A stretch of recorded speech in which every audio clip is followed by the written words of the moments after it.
Hi everyone, it's Kate. Welcome back to my channel.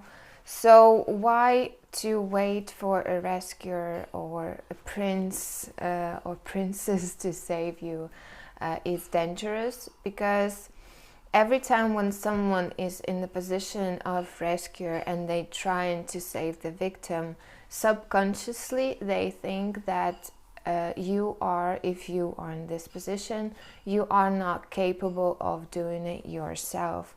So you are small, so you are not enough, and all of these things. And in the end of the day, it's like when you can see this scenario is all over the Disney movies, cartoons, in movies where a woman is saved by some man and all of that.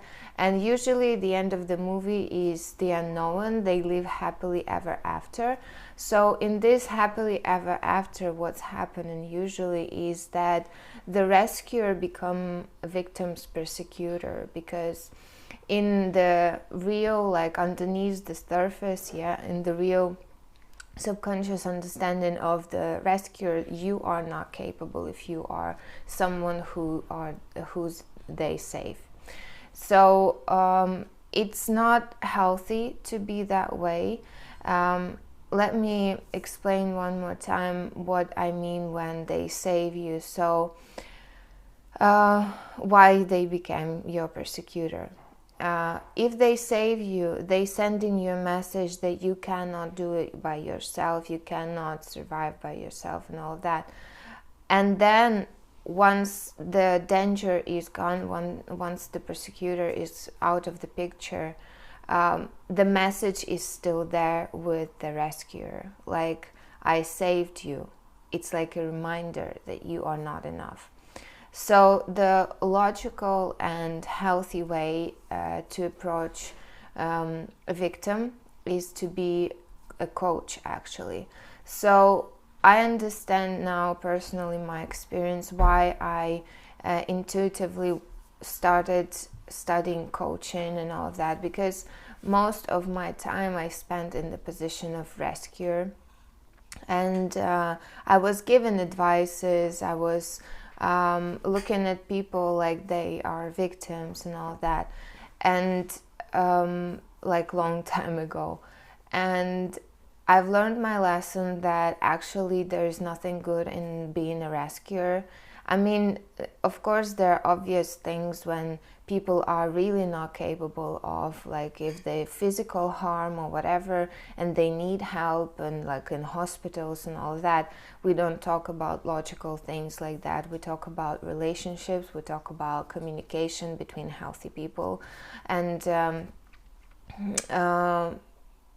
so once the rescuer saves the victim from the persecutor, the message is staying with them, like you're not capable of doing it yourself.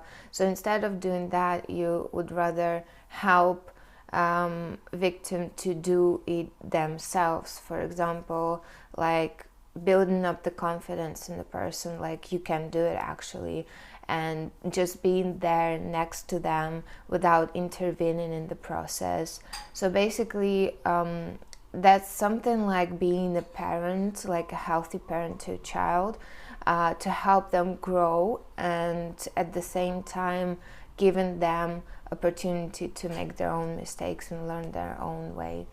Another good idea that was in the book, that sometimes our advices, and I've heard it actually a lot before, our advices are keeping people from learning their own lessons in a healthy, or more advanced way for them. For example, if you see that your friend is struggling in the relationships and you understand that this is very abusive and you want them to break up with the partner, it's better for you not to give the advice, but ask questions like, are you really happy in these relationships? Are you satisfied?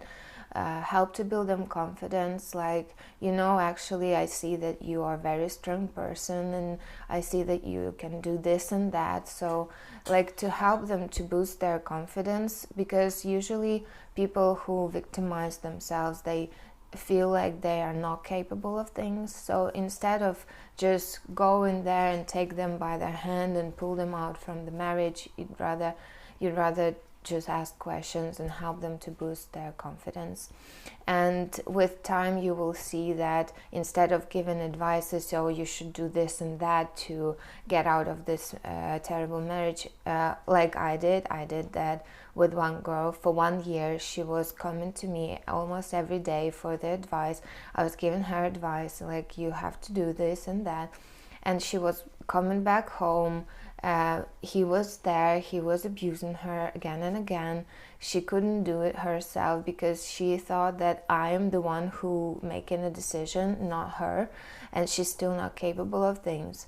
But once I realized that, it took me almost 1 year to realize that, I abandoned that thing. I stopped giving her advices, and I was like stunned by the magic that happened. Almost like within a couple of months she made it a decision herself. She felt more confident. She found a job to make her own money because she was financially dependent on the person, and she started like building up her confidence through her job, through her clients, and in communication with other people. And she called me once and told me like, hey, listen, I feel like I'm finally confident, and I made this decision. I feel like I cannot take it anymore. I don't take this kind of abuse to me anymore.